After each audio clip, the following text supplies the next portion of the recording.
자, 이쪽 방향에서 바라본 이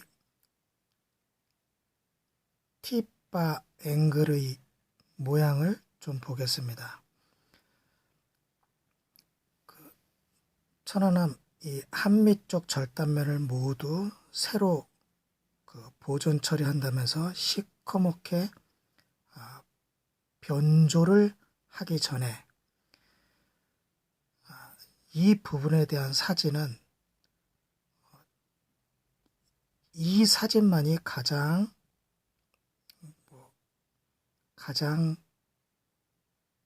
잘 찍은 사진입니다.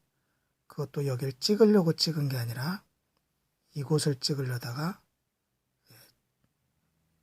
섞여서 찍힌 사진이고요.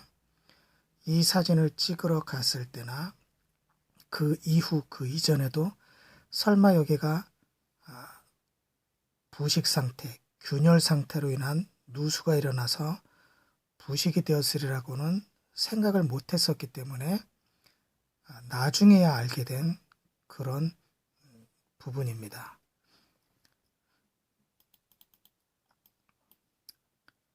확대를 해보면요, 이렇게 보입니다.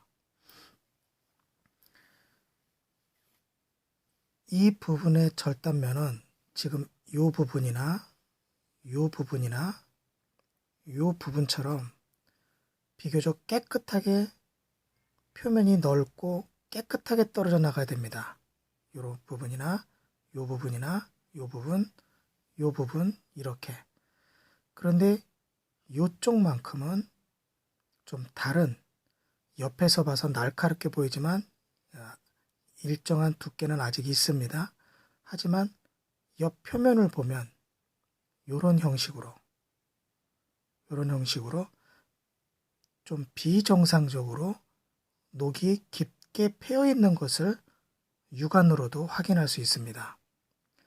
그리고 이곳에 비정상적으로 녹이 슬어 있는데 바로 옆을 보면 이 철판 부위가 곰보가 나 있다는 것을 알 수 있습니다.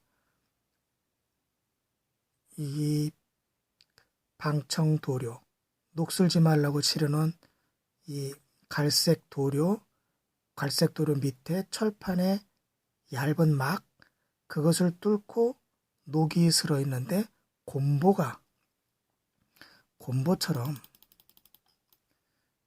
이렇게 마치 곰보가 난 것처럼 녹이 슬어 있는 것을 발견할 수 있습니다. 극히 비정상적이죠. 이런 페인트가 밑에까지 쭉 내려와야 되는데 곰보가 져 있습니다. 그리고 이 부분은 이렇게 비정상적으로 녹이 심하게 피어 있어서 이 철판이 이 T자 앵글 자체가 파여 있습니다. 파여 있다는 것을 쉽게 눈으로 확인할 수 있습니다. 왜 이런 일이 생길 수 있을까요?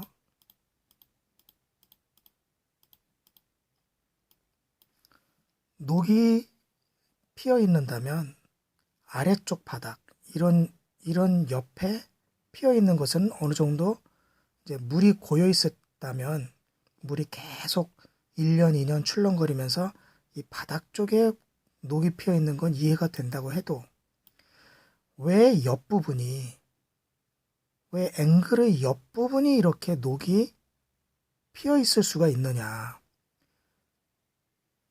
매우 비정상적이고 이 옆에도 어떻게 여기가 녹이 곰보가 지면서 필 수가 있느냐. 다른 곳은 이런 현상이 잘 안 보입니다. 어떻게 이런 일이 발생할 수 있느냐. 제 경험으로는요, 이런 경우에 이 부분을 향해서 물이 쏘아졌을 때 어디선가 물이 계속해서 여기를 쏘고 있으면 이곳에 맞아서 그 새는 물이 이곳을 계속 스트레스를 주면서 물이 여기에 계속적으로 닿으면서 수분을 계속 여기에 공급했을 때만 이런 일이 생기는 것을 저는 직접 보았습니다. 기계실 관리를 하거나 건물 관리를 할 때 녹이 심하게 부패되어 있으면 원인이 있는데, 벽을 관통할 때 그 벽과의 그 파이프 같은 것이 진동을 하면서 벽과 닿으면 이런 현상이 생기고요. 계속 진동에 의해서. 그리고 수도 파이프가 새서 구멍이 나면 그 구멍이 난 곳으로 지속적으로 물이 뻗치게 되는데, 그 물이 뻗쳐서 맞는 곳이 콘크리트 벽이면 콘크리트 벽이 헐고, 그 주변에 이런 그 물탱크 벽면이라든가 다른 파이프라든가 그게 지나가면 그곳에 페인트가 벗겨지면서 철판 막이 벗겨지면서, 그리고 그 안에 부식이 물이 날아가서 맞는 방향과 모양대로 부식이 진행되는 것을 여러 차례 경험했습니다. 그걸로 봐서 이 앵글의 이쪽 부분이 이렇게 녹이 쓴 것은, 녹이 지금 이렇게 슬어 있다는 것은 바로 이 방향에서 물이 지속적으로 날아갔고, 물이 지속적으로 날아가서 여기를 부딪히면 튀겠죠. 튀면은 이쪽으로 튀고 이쪽으로 튀고 다 튀겠죠, 사방으로. 그 튀는 방향 중에 대부분이 이쪽 벽면으로 날아갔기 때문에 이 벽면이 이렇게 곰보가 되도록 부식이 진행된 것으로 추정을 할 수 있는 겁니다. 그렇지 않고서는 이 앵글 부분이 서 있는 부분이 녹이 이런 식으로 피어 있는 것과 그 옆에 격벽 철판이 곰보가 나도록 녹이 슬어 있는 것이 설명이 안 됩니다. 물론 다른 원리, 다른 설명을 가지고 합리적으로 주장했을 때 그것이 맞으면 제가 말한 것은 잘못이겠죠.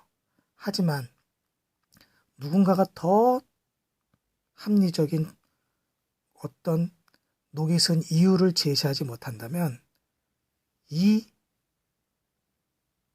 논리 외에는 성립하지 않습니다. 그리고 사실적입니다. 실제로 이렇게 녹이 쓴다면 그것은 어디선가 물이 뻗쳐서 물을 뻗쳐서 이 앵글을 가격했고, 그 가격한 물이 튀면서 이쪽 격벽을 계속 적시면서 이 격벽도 녹이 슬었고, 그래서 두 곳이 모두 이제 녹이 진행되죠. 물이 내려오면 이 아랫부분을 또한 녹슬게 만들고요. 그래서 하단이 녹슬는데, 이곳이 이랬다면 다른 곳도 역시 비슷한 과정을 거쳤을 가능성이 많습니다. 자, 이 아랫부분은 녹이 슬어서는 안 됩니다. 대신 이 배 밑바닥은 물과 접촉하는 곳이니까 있을 수 있습니다. 하지만 페인트가 벗겨졌다면 빨리 바깥도 페인트를 도색을 다시 해야 되듯이 이 안쪽에도 분명히 점검과 그런 수리가 필요합니다. 그런데 점검도 없었다는 것이고, 이 안에 물이 새는 것을 수리도 하지 않았다는 증거가 되겠습니다. 천안함은 그래서 이런 단 하나의 증거에도 물이 샜다는 것은 증명이 될 수 있습니다. 이 사진은 그 부분을 조금 보정을 더 한 것인데요. 색상을 좀 넣고 빼고 해서요.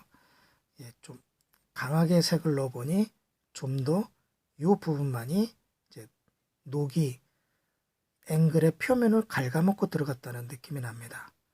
그것을 다르게 표현하면, 지금은 이렇게 잘라진 것으로 표현했는데, 정상적으로 잘라진다면 요 초록색의 두께만큼 딱 부러졌어야 되는데 부러지지 못하고, 이렇게 이상하게 좀 날카로운 듯이 부러져 나갔는데 그것은 이렇게 녹이 슬어 있었고 녹이 슬어 있는 이 모양이 어쩌면 물이 통과를 할 수 있을 지경으로 약화된 것이 아니었냐. 물론 이 부분이 구멍이 날 정도의 녹이 쓴 건 아닙니다. 아무튼 그렇다는 겁니다. 삭제. 자, 이것은 이 녹슨 부분을 몇 가지로 색상을 변화시켜 봤습니다. 그러면 어느 시기에는 그것이 좀 더 뚜렷하게 보이겠죠? 예. 좀 더 뚜렷하게 보기 위해서 색상을 변조시켜 본 화면입니다. 잘 보이시죠? 이 경계면이 이렇게, 이렇게 비정상적으로 서 있는 위로 일자로 수직으로 서 있는 앵글이 옆이 부식이 되어 있는 것이 보입니다. 그래서 천안함이 절단되었을 때 이 절단 아래 철판이 절단되었을 때는 순수하게 이 철판과 각 앵글들이 자기 본래의 강도를 가지지 못하고 이렇게 부식이 되어 있었기 때문에 쉽게 떨어져 나갔다는 것을 여러분에게 설명해 드렸습니다.